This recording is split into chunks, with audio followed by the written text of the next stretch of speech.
Margaret Brennan is at the White House this morning. Margaret. Jeff, the president just concluded what was really an hour-long meeting with his national security team, and he did make some public comments, really trying to reassure the American public that this mass shooting is not part of a broader external plot on the United States, trying to reassure fears here that there might be, that this terror act might be part of a larger plot. He also is really explaining how he looks at this. One, he's very concerned that people are being self-radicalized, particularly finding inspiration in the brutality of ISIS online, something that has been extremely hard for the president to try to stop.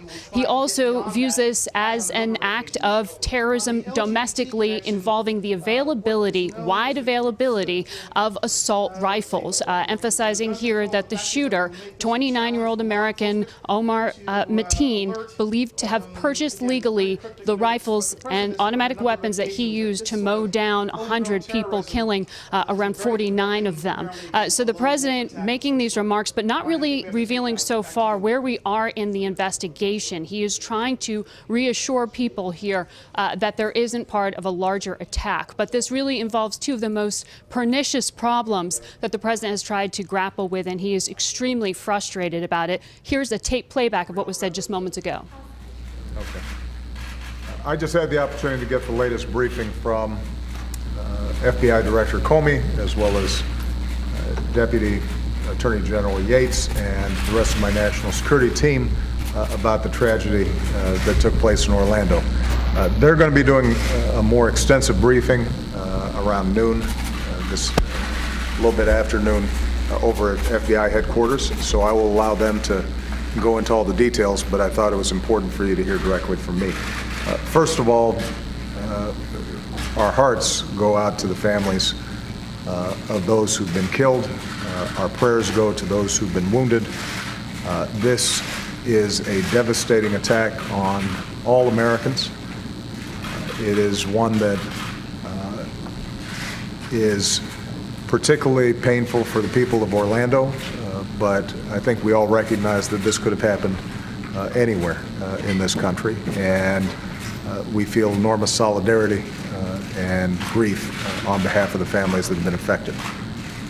The fact that it took place at a club frequented by the LGBT community, I think, is also relevant. We're still looking at all the motivations of the killer, but it's a reminder that regardless of race, religion, faith, or sexual orientation, we're all Americans, and we need to be looking after each other and protecting each other at all times in the face of this kind of terrible act. With respect to the killer, there's been a lot of reporting that's been done. It's important to emphasize that we're still at the preliminary stages of the investigation, and there's a lot more that we have to learn. The one thing that we can say is that this is being treated as a terrorist investigation. It appears that the shooter was inspired by various extremist information that was disseminated over the internet. All those materials are currently being searched, exploited, so we will have a better sense of the pathway that the killer took in making a decision to launch this attack. As Director Comey, I think, will indicate, at this stage we see no clear evidence that he was directed externally. It does appear that at the last minute he announced allegiance to ISIL, but there is no evidence so far that he was in fact directed by ISIL, and there also at this stage is no direct evidence that he was part of a larger plot.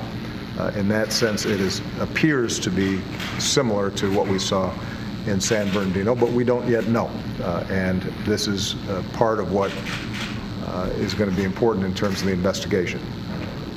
As far as we can tell right now, this is certainly an example of the kind of homegrown extremism that all of us have been so concerned about for a very long time. It also appears that he was able to obtain these weapons legally because he did not have a criminal record that in some ways would prohibit him from purchasing these weapons. It appears that one of those weapons he was able to just carry out of the store, an assault rifle, a handgun, a Glock, which had a lot of clips in it. He was apparently required to wait for 3 days under Florida law. But it does indicate the degree to which it was not difficult for him to obtain these kinds of weapons. Director Comey will discuss the fact that there had been some investigation of him in the past that was triggered, but as Director Comey, I think, will indicate, the FBI followed the procedures that they were supposed to and did a proper job. At the end of the day, this is something that we are going to have to grapple with, making sure that even as we go after ISIL and other extremist organizations overseas, even as we hit their leadership, even as we go after their infrastructure, even as we take key personnel off the field, even as we disrupt external plots, that one of the biggest challenges we are going to have is this kind of propaganda and perversions of Islam that you see generated on the internet, and the capacity for that to seep into the minds of troubled individuals or weak individuals, and seeing them motivated then to take actions against people here in the United States and elsewhere in the world that are tragic. And so countering this extremist ideology is increasingly going to be just as important as making sure that we are disrupting more extensive plots engineered from the outside. We are also going to have to make sure that we think about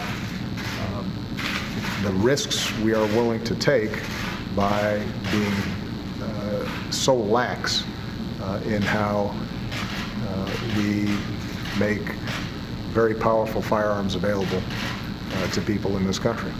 And this is something that obviously I've talked about for a very long time. My concern is that we start getting into a debate, as has happened in the past, which is an either-or debate. And the suggestion is either we think about something as terrorism and we ignore the problems with easy access to firearms, or it's all about firearms and we ignore the very real role that organizations like ISIL have in generating extremist views inside this country. And it's not an either-or, it's a both-and. We have to go after these terrorist organizations and hit them hard. We have to counter extremism. But we also have to make sure that it is not easy for somebody who decides they want to harm people in this country to be able to obtain weapons to get at them. My hope is that over the next days and weeks that we are being sober about how we approach this problem, that we let the facts get determined by our investigators, but we also do some reflection in terms of how we can best tackle what is going to be a very challenging problem, not just here in this country, but around the world. Again, my final point is just to extend our deepest sympathies to the families of those who are affected, and to send our prayers to those who are surviving and are in hospitals right now, their family members, hoping that they get better very soon. But in the meantime, you can anticipate sometime around noon that Director Comey and Deputy Attorney General Yates will provide you with a more full briefing about this. Okay? President, is there anything more on the LGBT role for this? Well, I think we don't yet know the motivations, but here's what we do know, is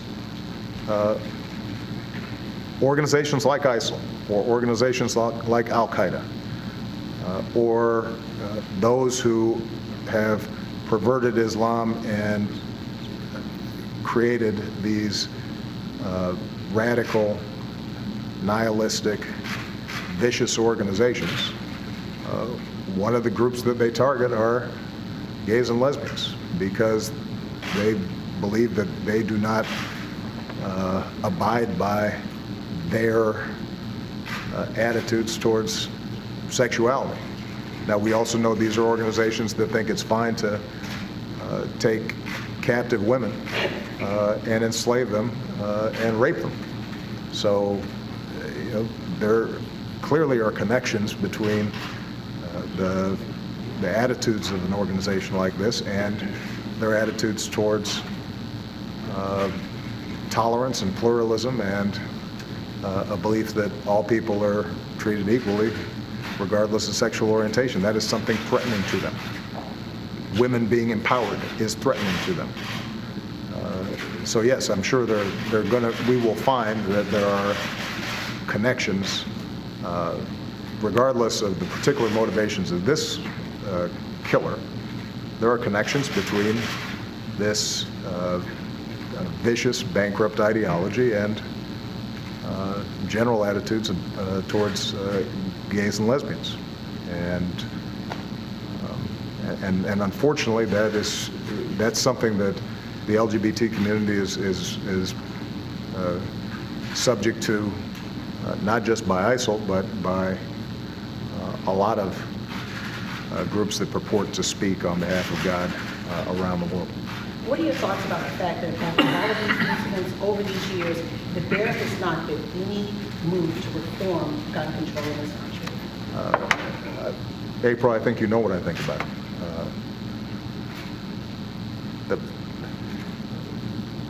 The fact that we make it this challenging for law enforcement, for example, even to get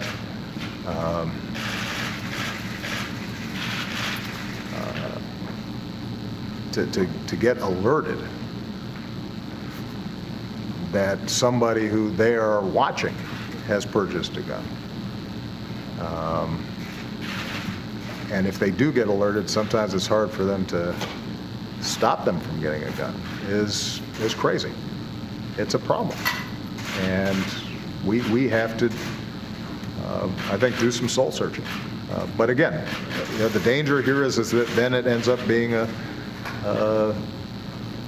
the usual political debate, and the NRA and the gun control folks say that,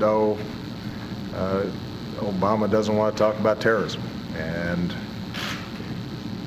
if you talk about terrorism, then people say, why aren't you looking at issues of gun control? The point is that if we have self-radicalized individuals in this country, then they are going to be very difficult, oftentimes, to find ahead of time.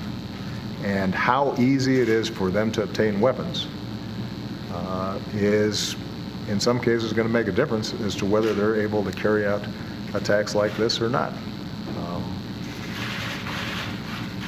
And we make it very easy for individuals who are troubled or disturbed or want to engage in violent acts to get very powerful weapons very quickly. And that's a problem.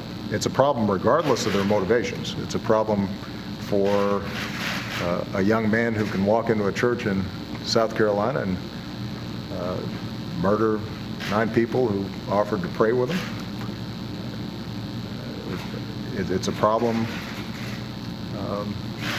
when an angry young man on a college campus decides to shoot people because he feels disrespected. It's certainly a problem when we have organizations like ISIL or Al-Qaeda who are actively trying to promote violence and are doing so very effectively over the internet.